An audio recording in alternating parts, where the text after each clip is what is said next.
Yo guys, welcome back to a new video on the Cop End, and this video was meant to come out last night, but I did fall asleep unfortunately,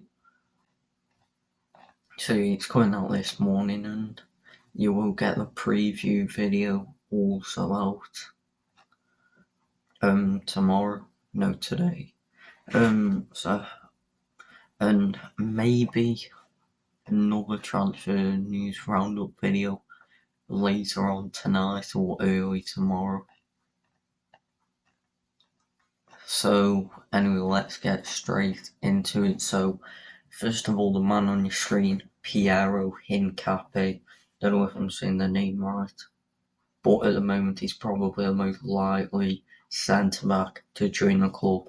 And he's the idea of the club that they wanted left centre back. Left-footed, young.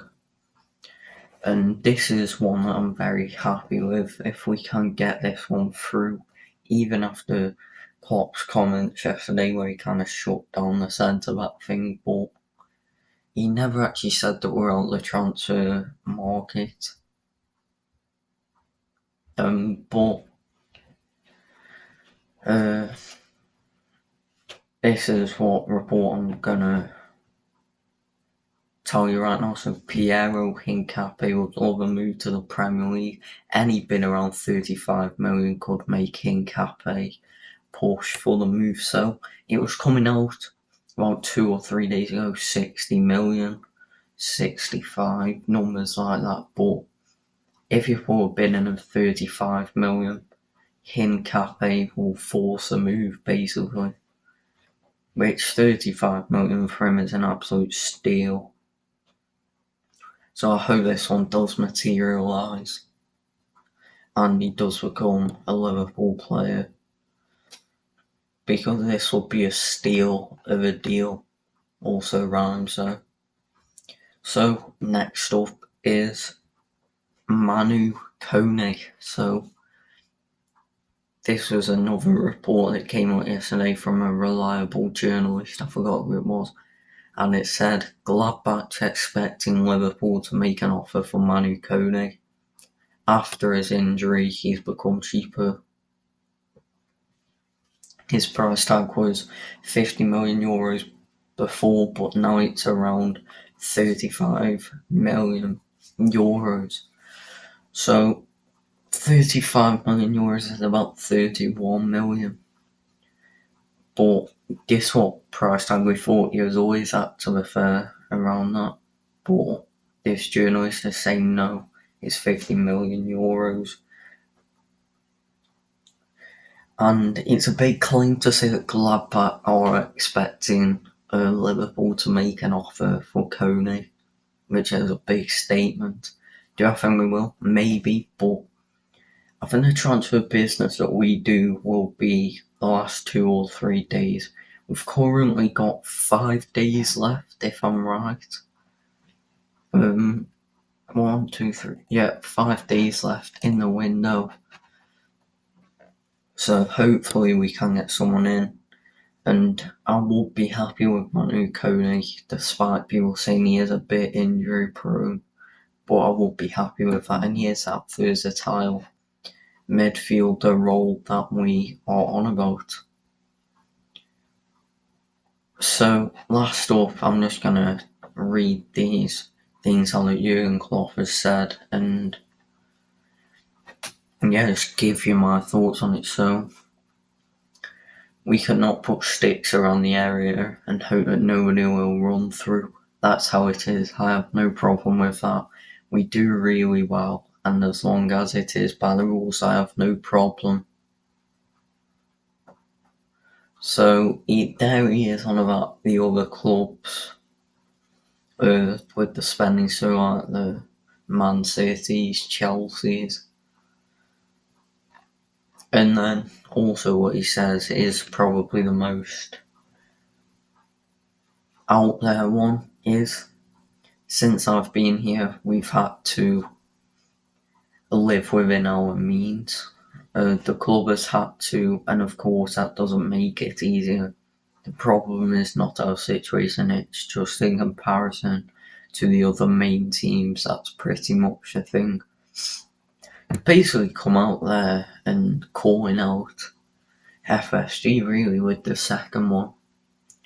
Just basically by saying that we cannot spend as much as other teams, and it is true what people say, and I think the opposition fans have picked up on it. Says he is doing this job with one hand behind his back, and FSG were good owners from about 2018, 2019 onwards, but after that, then it's the market's changed. We know it has. Caicedo in a normal market will be 60 million, but he's 110. And players like that now are so overpriced, but we have to move on with the times, get on with it. But FSG, I don't think are prepared to do that. And it's a fact that how can you go and put a bid for 111 million in for Caicedo and only spend 16 million? Out of that, we should be spending at least 80, 90 of that. Because obviously not every player will be available, but the players available like Gravenberch, Kone, Thuram, Hincapie, just players like that who are available, but we don't seem to shoot the trigger on. And it's like with Jeremy Doku, we'll probably watch him for quite a while, and then someone else will come in for him. That'll probably what happens with Gravenberch. So, yeah, most days on Twitter trending is FSG out or FSG out now. Currently it's FSG out now, which FSG sure you have to see this kind of thing. And there was reports 2 or 3 days ago that the Qatari investment group or summit were in London when John W. Henry was there for a meeting with him in the club to kind of force them into selling the club. Do I think they will? Not this year, not the year after, but maybe the year after that. Because I think that now it's become a big problem in the transfer market where we want to be challenging and stuff. I think we still can challenge, but I think to challenge we have to keep all of the first 11 fit all season. Because we've got the smallest squad in the league. And yeah, it is pretty much quality, but still, we've got barely any senior players in now. And we've had 8 outgoings and brought 3 players in.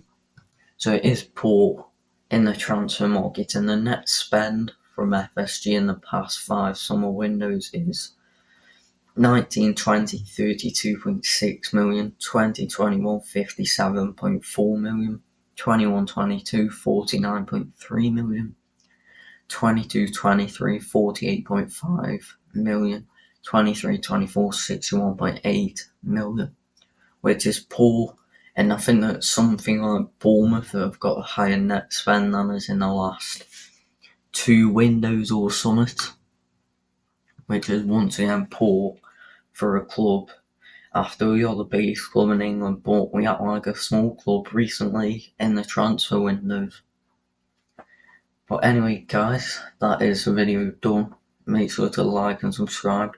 Let me know your thoughts in the comments or on Twitter. Just drop a comment there at Officia Football or the Cop End. And